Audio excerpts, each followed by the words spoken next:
Ayan guys, so ito yung karugtong na ginawa natin na stuffed potato or patata mashi. Ayan, so ito yung mga natin, mga tira-tirang patatas. Kasi nga binawasan natin dahil malaki yung patatas. So hiniwa ko siya, binawasan ko siya para magpare-pareho yung size niya. So ngayon guys, ito yung tira, nilaga ko siya. Tapos, ayan, grind ko siya para maging pino. So ayan guys, lalagyan natin ng harina, ng flour. Ayan, hindi ko na i-measure guys. Tansyahin na lang natin kasi yung mga tira-tira lang naman ito. So para hindi masayang, gagawa natin ng paraan. Ayan, so lagyan natin ng flour. Ayan. Ayan, tatlong malaking kutsara guys. Ayan, parang sandok na ito. Tapos maglagay tayo ng breadcrumbs. Ayan, tatlo lang muna, tansyahin muna natin. Tapos maglagay tayo ng asin para may lasa yung patatas. Ayan, 1 teaspoon muna guys. Tikman muna natin mamaya. At syempre yung black pepper. Ayan, konti lang. Tapos halu-haluin na natin. Ayan guys, medyo maingay ngayon guys dyan sa school kasi nga Labor Day. Siguro may sineselebrate sila. Ayan, kaya medyo maririnig nyo yung ingay.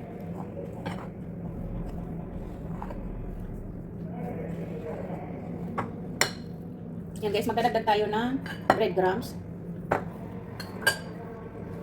Ayan, kailangan medyo matigas ito guys para natin siya, maibilog-bilog natin siya mamaya.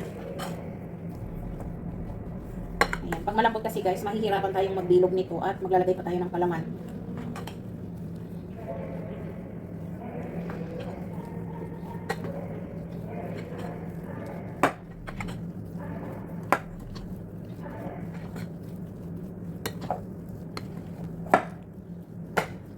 Ayan, so isa pa. Pang-apat na ito guys.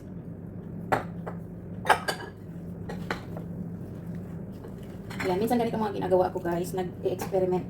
Ayan, tapos pag nagustuhan nila, saka mo isulat. Ayan, para hindi mo makalimutan sa susunod. Pwede mo siya uling gawin. Ayan na guys. So. Ayan, so maganda ang breadcrumbs guys, dahil medyo malutong-lutong yan kapag free-nine natin. Ayan, guys, may bilog pang patatas, hindi siya nadurog kanina.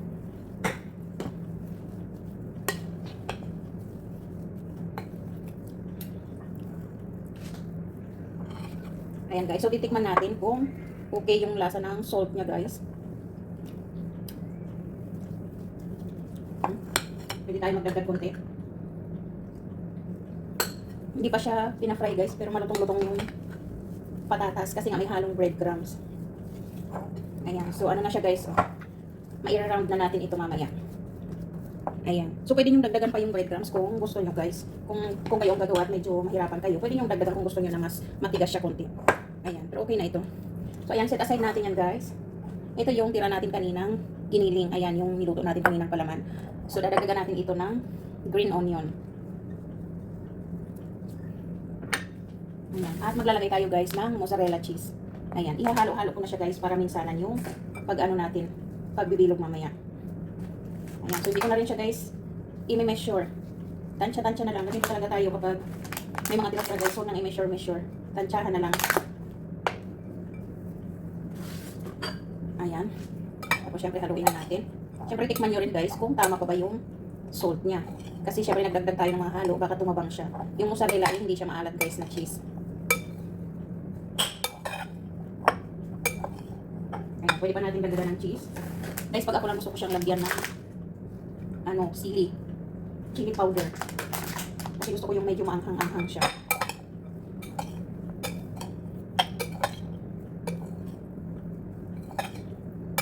Okay, so titikman natin kung sakto pa rin ang kanyang lasa or magdagdag tayo.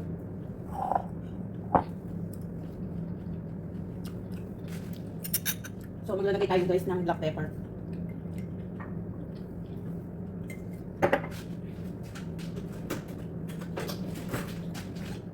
Ayan, konting asin.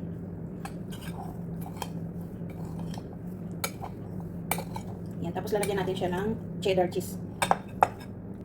Ayan guys, so magdadagdag tayo ng cheddar cheese. Ayan, mas malinamnam ito guys.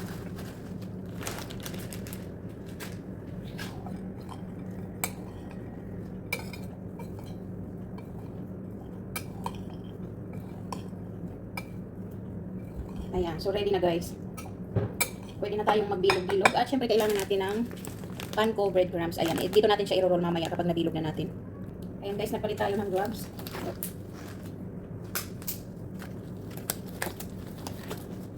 Ayan, pwede na natin yung ating panko. Japanese breadcrumbs ito guys.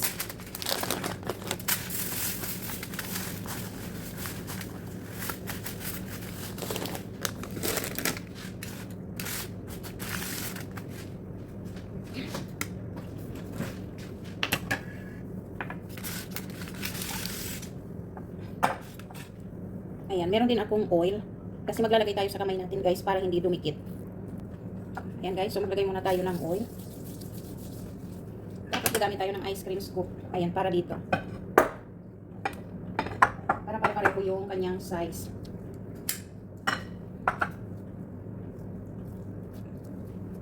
Ayan, so lalagyan natin siya sa loob.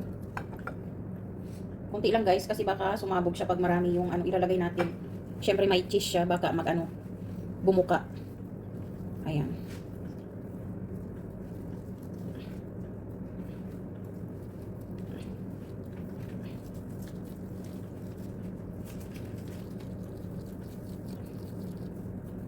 Ayan, malaki siya guys Tingnan mo, malaki.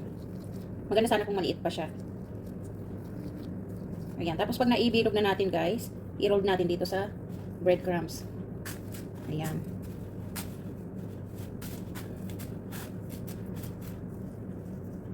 Ganyan na siya guys. So ayan, ituloy-tuloy lang natin hanggang matapos.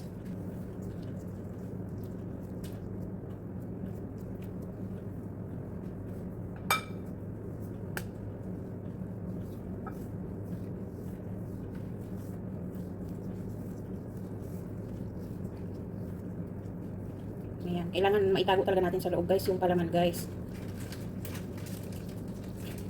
Ayan, tapos bilog-bilog. Ayan, pag kayong gumawa guys, kung kaya nyong liitan, mas maganda kung mas maliit dito.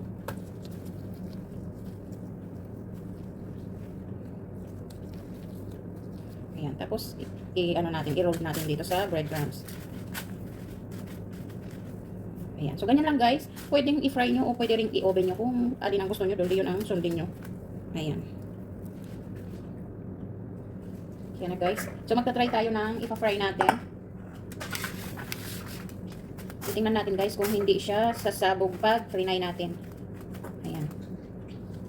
Mabilis lang itong lutuin guys dahil luto naman lahat yung halo natin. Bali papalutungin lang natin itong ibabaw.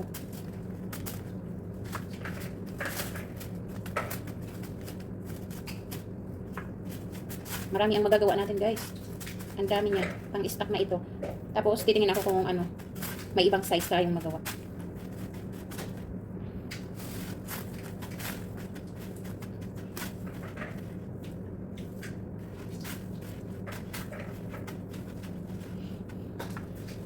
Ayan guys. So magta-try tayo dito sa gawaan ng sushi. Ayan. Anuhin muna natin ang oil para hindi siya didikit.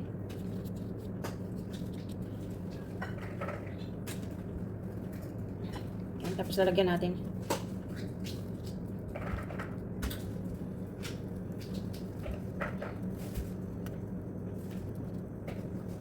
Sana okay siya guys. Dagdagan natin. Para pantay siya. Ayan, naraglag na guys. Parang lang tayo, nagbabahay-bahayan. Tapos lagyan natin ng palaman.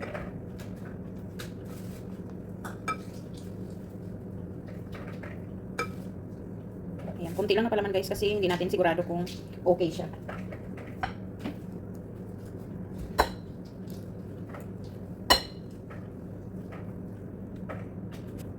Ayan guys, tapos i-flat lang natin itong sa ibabaw. Tingnan natin kung pagbibigyan tayo nitong na to guys. Pang sushi. Ginagamit ko to kapag gumagawa ako ng sushi. Ganun. Tapos itatakip natin. Tingnan natin guys kung ma-shape natin siya. Pagbigyan kaya tayo nito. Ay, hindi niya kaya guys. Nagsiseparate siya. Gusto nilang maghiwalay. Ayan, so bilog lang talaga ang pwede. Hindi niya kaya. Naghihiwalay siya guys. Pumali lang yung pagkaano ko. Try. Dapat pala itutulak ko siya. Pagbigyan mo na ako. Ayan siya guys, oh. Oh, di ba? Ang cute niya. Kaya lang, ang nakakaano nito, baka sumabog yung laman niya, guys. Saglit, mabuha tayo ng knife. Ayan. Para tayo maglalaro dito, guys. Ayan siya. So, iaayos lang natin kasi open siya eh. Baka mamaya pag prinito natin, sabog na siya agad. Cute naman sana siya, guys. Ano, maliit lang.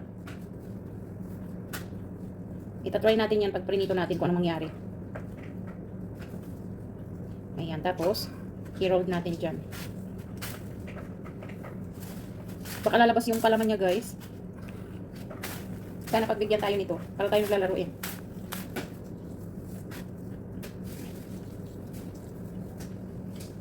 Ayan. Ayan, di ba guys, maganda pag ganito lang sana ang size niya, oh. Ayan, tara na. Itatry natin siyang i-try, guys, kung ano ang kalalabasan nito. Let's go. Ayan. Sana hindi siya sasabog, guys. Mainit na ba?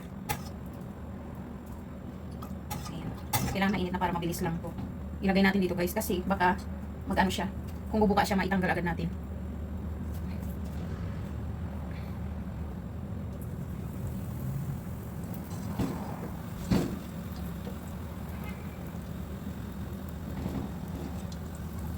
Ayan. Sana hindi siya bubuka, guys. Hindi pa. Ano lang ito, mag-experiment tayo kasi sayang yung mga tira-tira. Sana pagbigyan tayo ito. Yan ang natin ang aking sandok, guys. Ay, sana hindi siya bubuka. Gaalala ko, guys, parang nakikita ko na yung cheese. Ayan, dapat mag-brown yung ano niya, guys. Yung breadcrumbs niya. Ayan.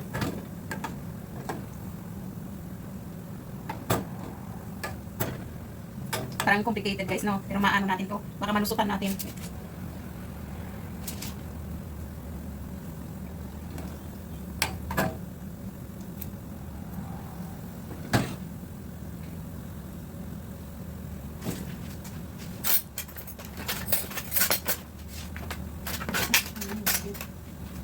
Guys, i-grip na lang natin. Ay, malutong siya, guys. Bravo. Ayan, pagbigyan mo ako, please. Ayan, hindi naman siya, guys, sumabog. Ayan. At hindi siya pumutok. Ayan, itutuloy natin, guys, na ganito ang gawin. Ayan, guys, kita nyo, guys, ha? Hindi siya pumutok, oh.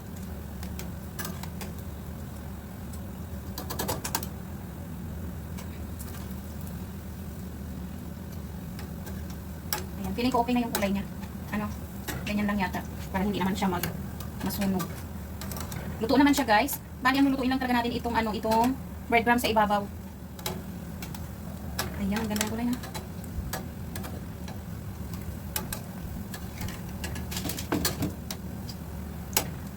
Ayan, guys, kuha tayo ng malagyan. Ayan, so tanggalin na natin, guys. Ayan ang potato balls. Ayan, guys. Siyempre, try natin itong maliit. Si Aling maliit. Lord, huwag kang bubuka, Lord.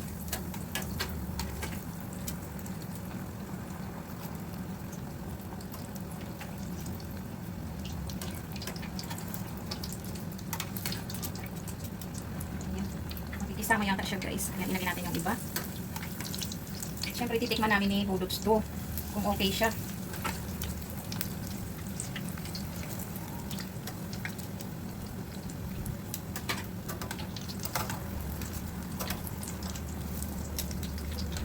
Pwede ko yatang gawin itong maliit, guys. Tingnan nyo, oh, hindi naman siya nasira.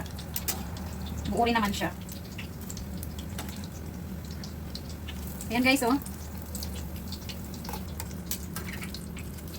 Ayan. So, maganda rin naman itong size na ito, guys. So, ayan na siya, guys. O, di ba hindi siya hindi siya nabasag. Hindi bumukas. Ayan. So, itatry natin ito, guys. Titingnan natin kung kumusta siya sa loob. Wow, ayan siya, guys, oh. Wow, ang cheese. Oh, di ba, guys? Naka-experiment na naman tayo. Ayan, so hati kami ni Budots. Titikman namin ito, guys. Budots. Titikman natin kung pasado. Mm. Masarap siya, guys. Mm. Papatikman ko siya, guys, sa amo ko. Mm. Diba? Ang cute niya. Ayan. So, sana nagustuhan nyo, guys. Kahit experiment lang ito, pero nakita nyo naman. Napakinabangan natin, guys. Hindi nasayang yung ating potato. Ayan. Ayan. Ito naman, guys, ang tikman natin. Ay, tingnan natin kung anong, ano niya. Wow. Ayan, guys. Ang yummy niya, guys.